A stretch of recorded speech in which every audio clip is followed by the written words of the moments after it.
Now, South Africa's economic prospects are dwindling, and it's largely due to a lack of adequate policy choices. That's the warning from the International Monetary Fund. The economy's poor performance in the last 15 years can also be blamed on a loss of leadership. The same mistakes are made repeatedly in many sectors, with little evidence that political leaders are capable of rethinking their approach or improving governance. To unpack this further, I am joined by public policy specialist Pooe.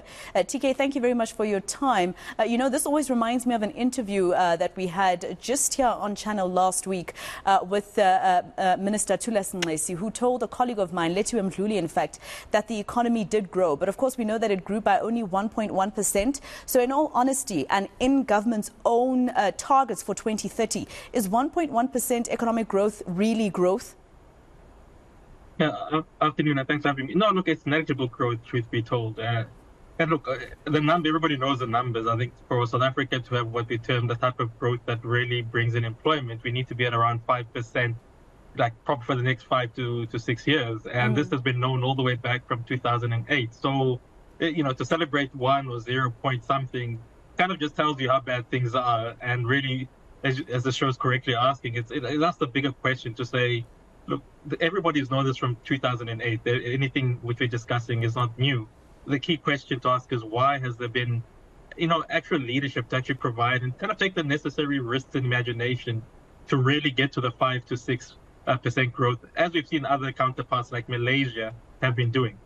And TK, the Monetary Fund saying that, our policies around finances or the economy are not adequate. Is it a case of the policies not being adequate, or is it another case like many others where we have great policies in black and white, but there's lack of implementation, and that's where the problem would lie?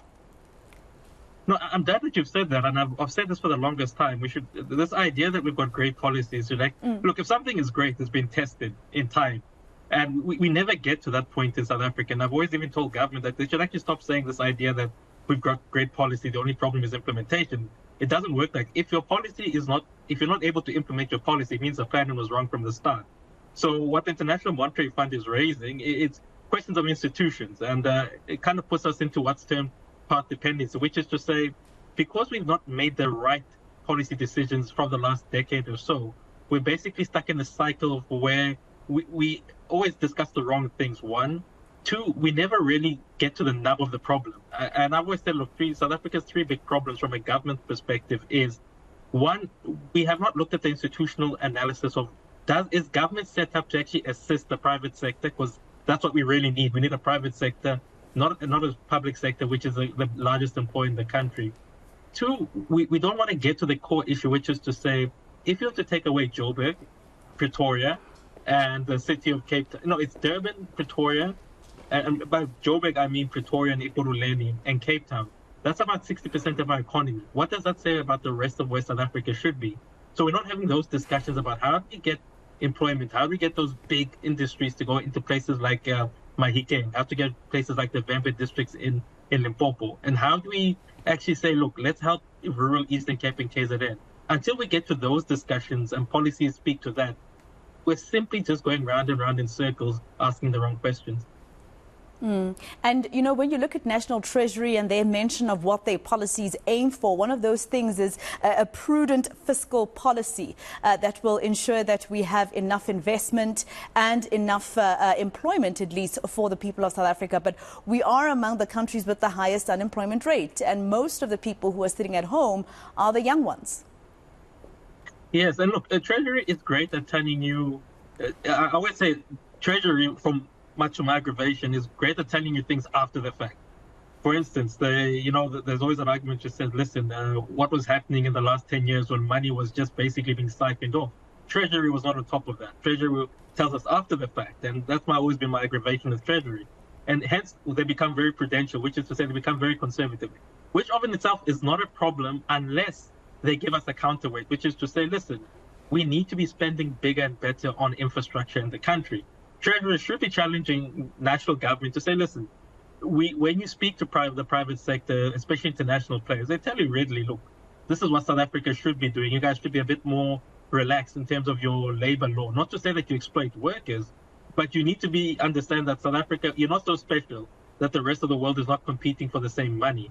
And Treasury never has those discussions with government, and government is not open to that. So Treasury always seems after the fact to look smart, but when in real fact, we should be questioning, why do you always tell us things after the fact? Where are your systems and models which should be actually guiding government to say, listen, this is what you should be doing. This is how, when we say we should be conservative about looking at the money we have, but we should be more expansionary about the types of employment we should be bringing to the country. Because as you said, the majority of our employment is such that we need to be getting people working in factories in South Africa.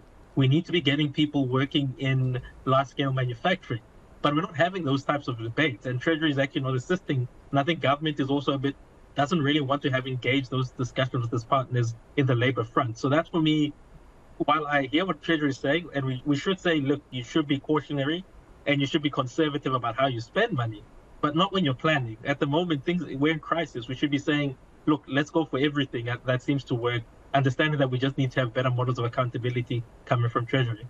And I mean, experts such as yourselves would be, lambasted by some government officials for saying, I'm not saying it's you specifically, but people have come on different channels and spoken in different news platforms to say that the people who are in government are too old in terms of being able to change policy and make it a new policy that will actually drive the economy, etc. They would say we're ageist, etc. But how we've looked in the past 15 years is evident.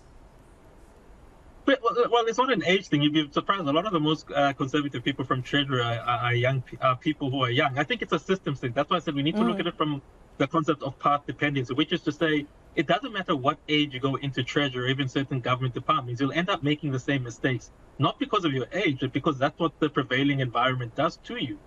So I think I always try to make it simple, even for people when I discuss, to say, look, let's keep it simple. What we really just need from government is to say, if you want to be brave, government, you need to be answering three things, and I think we can kind of get to it, which is, one, why do we have 257 municipalities in South Africa? It's just question number one. It doesn't help the institution. We should be asking, secondly, why do we have 9 provinces? And these are the questions which, unless we really get to it, we're going to be stuck in the same debates. And that's why I say it's not an age thing. Because I could say the same thing, and I can guarantee you that DG could be 35 or 34 in Treasury or even in government departments. They'll still say, no, that's the wrong discussion to have. So it's an issue of lack of imagination, and that is, I believe, open to all ages. You don't have to be old to have lack of imagination. And it's just an issue of saying we don't quite see the crisis in South Africa the same way. And until we see it as a proper crisis and we all get to the table, and to be humble enough to say, look, I'll never claim to have all the answers. But at least I can say, let's put something on the table, let's debate it, let's model it and see what it looks like. And until we get to that level, we're simply going to be going the wrong way around. And the sad thing, as you say, is that the people that are being affected over the last decade or so, it's young people who can't get into employment. And two, it's also our future, because there's always this debate, and I think we should be having it in South Africa, where we think we're so special in South Africa that everybody wants to come here. And that's not the part. A lot of people are going to Kenya for a company. People are going to Namibia.